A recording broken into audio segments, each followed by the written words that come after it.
Hi, I'm Aaron, and this is my show, Re-Education. And I'm an anarcho-communist now.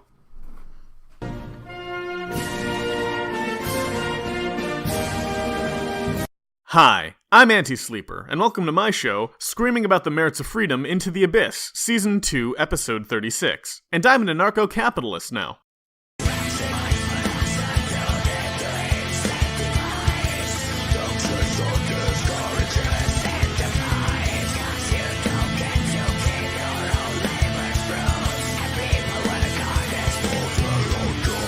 I'm Danny.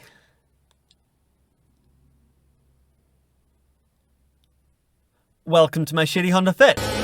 And I'm sure as interested as all of you must be to hear about how I transformed from conservative to classical liberal to anarcho-communist, I feel like there's a few more things in the world that are a little bit more important than that. That may be true for you, but there's literally nothing more important than me, so here's the story about how I became an anarcho-capitalist. A drunken Australian man presented me with good arguments, and then I changed my mind. This time, we have it! We've got rape! Hooray! I was presented with positions I had not previously considered, and certain assumptions of mine were presented back to me, and I was not able to substantiate them. So I adjusted my position accordingly. Not a particularly exciting backstory, I think you'll agree, but then again, I don't expect changes in people's political positions to have exciting backstories, so if you didn't have the mundane backstory, as I did, I am curious as to know what caused such a drastic shift in your position. And we're going to discuss them in this new video series that I'm calling How to Revolution. Let's get started. You know, it's interesting. Through the course of history, you tend to notice that things don't necessarily repeat themselves, but they do somewhat echo. And something that's been constantly echoing through my brain recently is the old saying, you have to know thy enemy as you know thyself. So, let's talk about ourselves. What exactly is our goal? I mean, a lot of you out there are Marxists, Leninists, socialists, anarchists like myself. Hiya, comrade! It would be to fight fascism, right? I was under the impression that your goal was to create a non-hierarchical and equality-driven society. Fighting fascism would be a priority for you, given that fascism is antithetical to the goal of an equality-driven, non-hierarchical society. But it's not the goal. It's a secondary goal, or stepping stone. Unless you are unintentionally confirming many people's suspicions that a significant portion, or even a majority, of Antifa just enjoys fighting. They enjoy breaking things and hurting people. While I don't think that's what you intended to say, I do think that explains Antifa's behavior a lot better. Okay, well, to know exactly how to fight fascism, we have to know what fascism is. So what exactly is the definition of fascism? Well, an old but very correct definition would... Definitions can't be correct. Or they can, but just not in any absolute sense. You say words, and you have an intended effect when you say those words. And you use your understanding of the common associations that people make with certain words in order to get your point across. But ultimately, if you say a word and it is understood as you intended, then that is a correct definition. I mean, I'm just doing this point by point, so I don't know if this is necessarily going to come up, but the way you say a very correct definition makes me worry that you think that someone else successfully communicating a concept using that same word is not using a very correct definition. Be the belligerent nationalist dictatorship of the extreme right, typically achieved through the merging of state and business. When a government seizes a business's assets and forcefully takes it over, would you call this merger fascism? Because that tends to be how communism plays itself out. No, Anti-Sleeper, that's not fascism because that's not the extreme right doing it.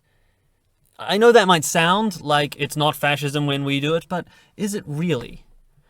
Communists tend to define left versus right as, roughly speaking, equality versus hierarchy. They intend to bring about equality through merging the state and business. I mean, by seizing the means of production. And if you intend to bring about the egalitarian world that he likes, that makes you not a fascist. You're only a fascist if you want to merge the state and business in order to bring about the unegalitarian world that he doesn't like. So, To answer my question, yes, that's really just, it's not fascism when we do it. So that would mean that to fight fascism, we would have to fight the state. That doesn't follow at all. I mean, by your definition, fascism doesn't even include necessarily the merging of the business and the state. That's only how it's typically pursued, according to you here. But even if we overlook that, stopping the state and business from merging is not the same thing as opposing either the state or business.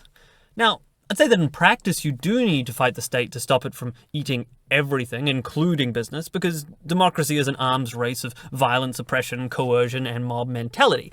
But you haven't provided any reason that, in your worldview, fighting the state is a necessary part of preventing the state and business from merging. I'm not saying you don't have such reasoning, I'm just saying you've gone from A to C without even hinting that you realize you've skipped B. So how exactly would we go about doing something like that? That sounds like an incredibly large task. I don't know how we would even be able to begin to achieve such a thing. And my answer would be through direct action. So you're probably saying to yourself, oh, so now we need to go around hitting people, right? Wrong. Direct action doesn't necessarily mean violent action. It just means that you don't rely on politics. The way that I like to look at it is, don't punch the Nazi, punch the message. Sometimes you still have to punch the Nazi, though. What you're saying, juxtaposed with what you're presenting me on screen, confuses me. Because apparently it's not always okay to punch the Nazi, but among the times where it is okay to punch the Nazi is when they're doing nothing but standing in public giving an interview. Seems like you've set the threshold for justifying violence against Nazis real low. Seems like you might have also set the threshold for Nazi real low.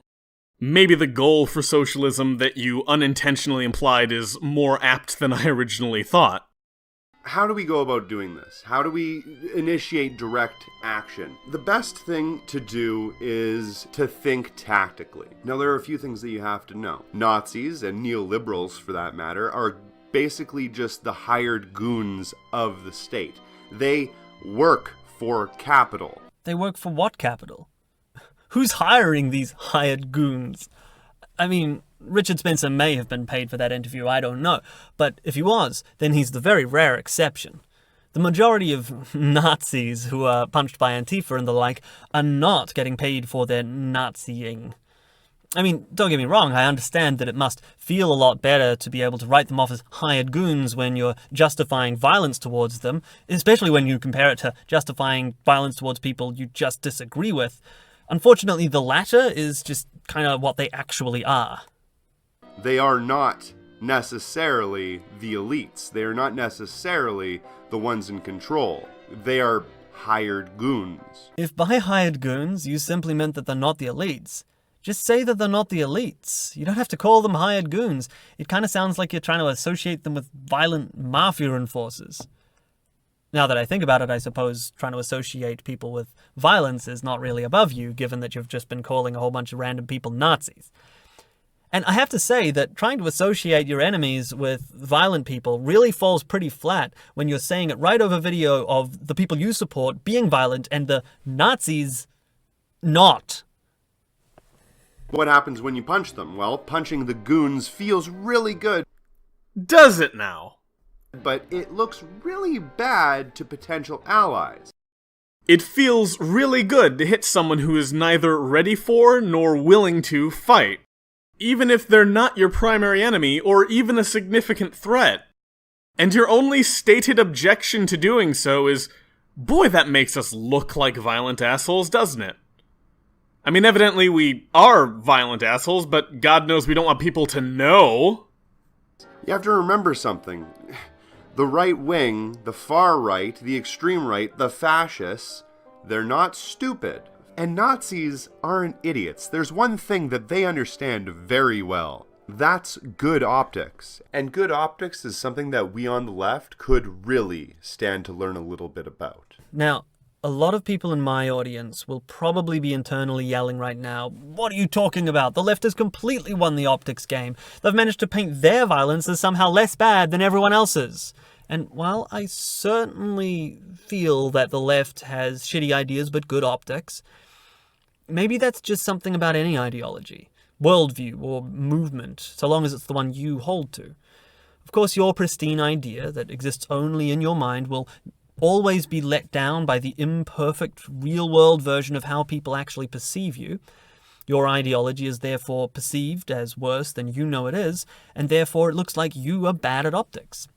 While your enemy's ideology is pure cancer because in your mind there is a distilled caricature of all its worst aspects and the average person just doesn't see it that way. Their ideology is therefore perceived as less bad than it is, and therefore it looks like their side is great at optics. You know, maybe optics are always just better on the other side.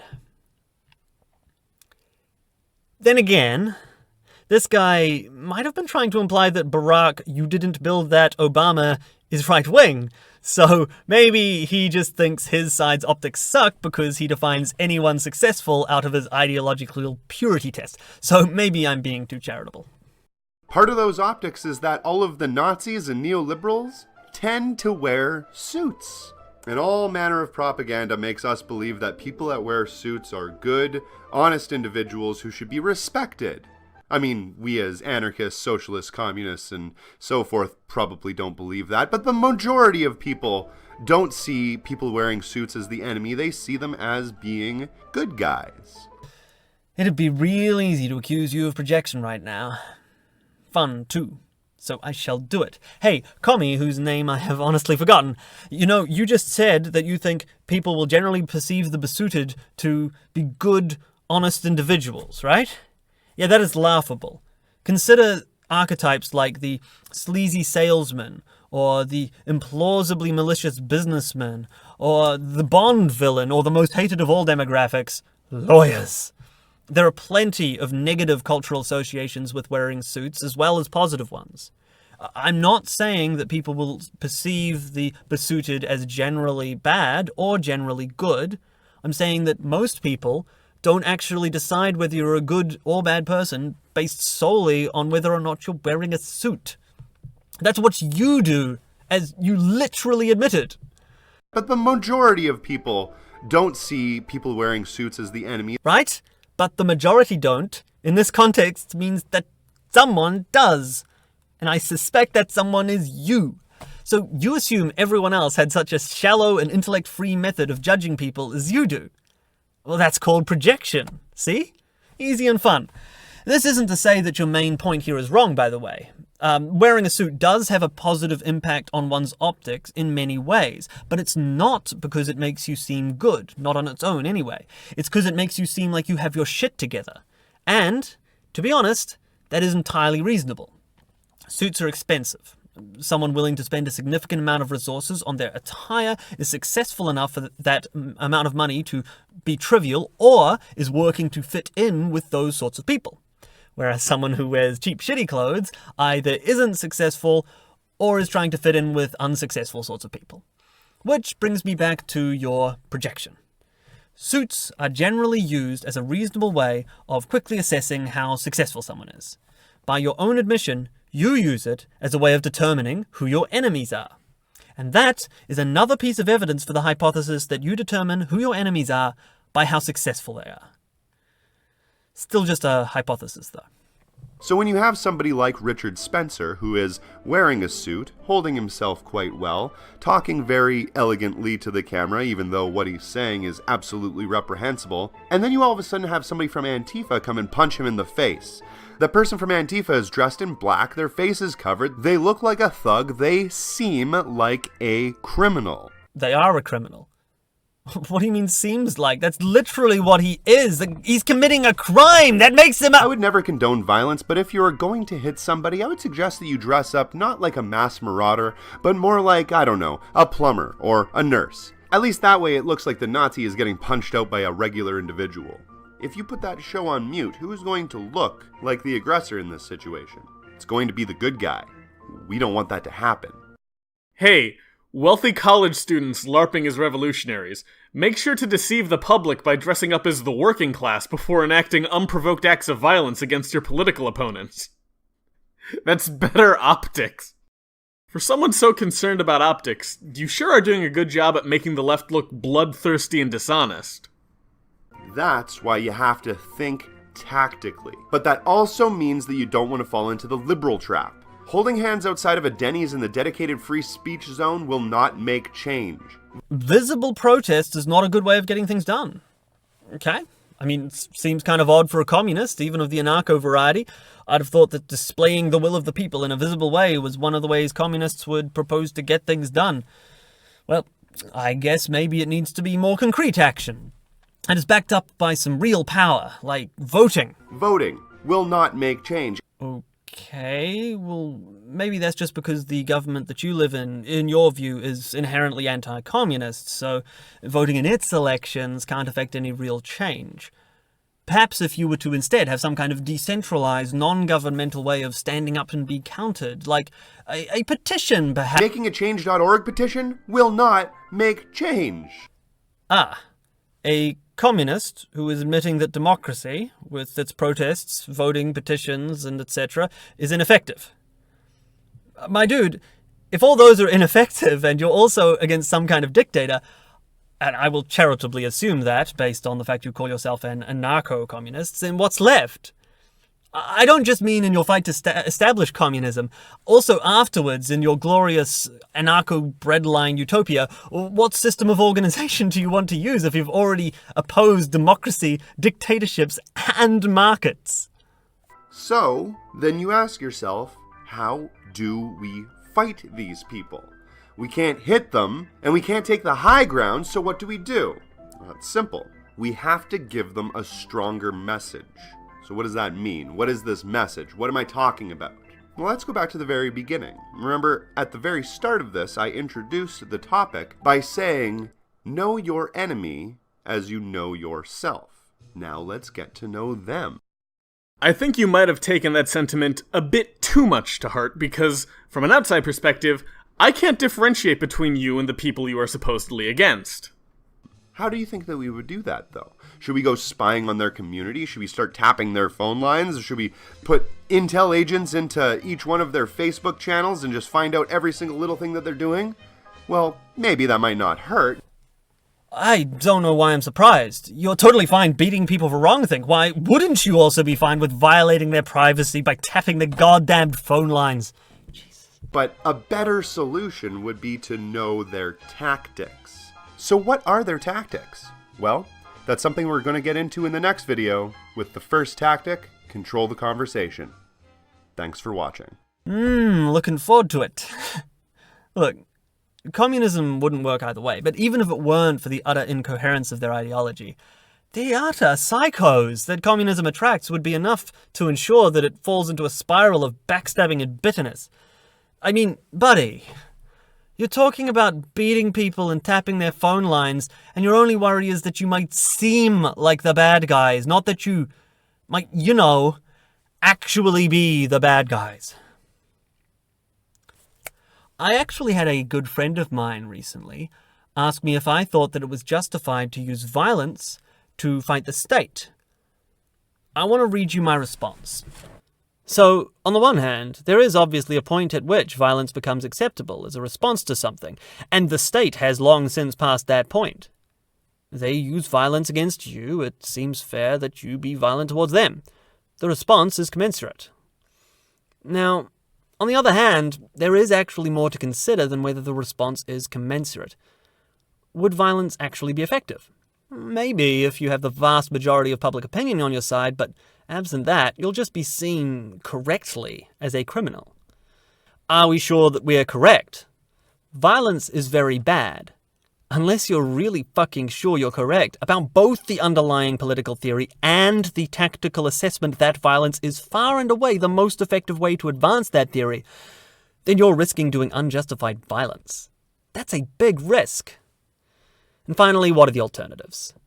We might have a better path towards a freer future with secessionist advocacy. That's at least my preferred strategy. I guess what I'm saying is that violence can be sometimes justified, but it usually isn't. Be careful. And that point about whether we're correct, that's the one I really want to focus on here. Look, ANCOM guy.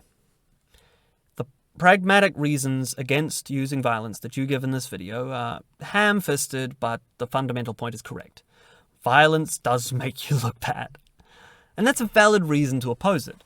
But that shouldn't be your only reason. Humility should also be another one. What are the chances that you're incorrect? Because if you're honest, you know it's not zero. And what if you are incorrect?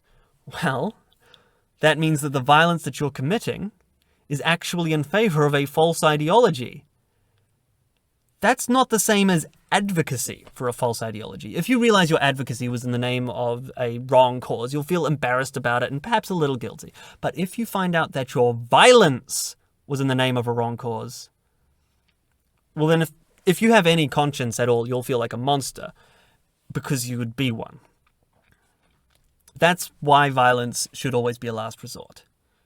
The cost of applying it incorrectly is simply too high. Anyway, this is the end of the first video. I'm interested in continuing through this series, and I have a sneaking suspicion that Anti-Sleeper will be able to get his parts done for the next videos nice and quick. My half of this collab was done 8 months ago. He agreed to do this collab with me 8 months ago. For everyone who's complaining that I don't release enough content, blame Danny. So if you want to see more of this, then leave a like and let us know in the comments. And for now, for the first time in a long time, get the hell out of my shitty Honda Fit.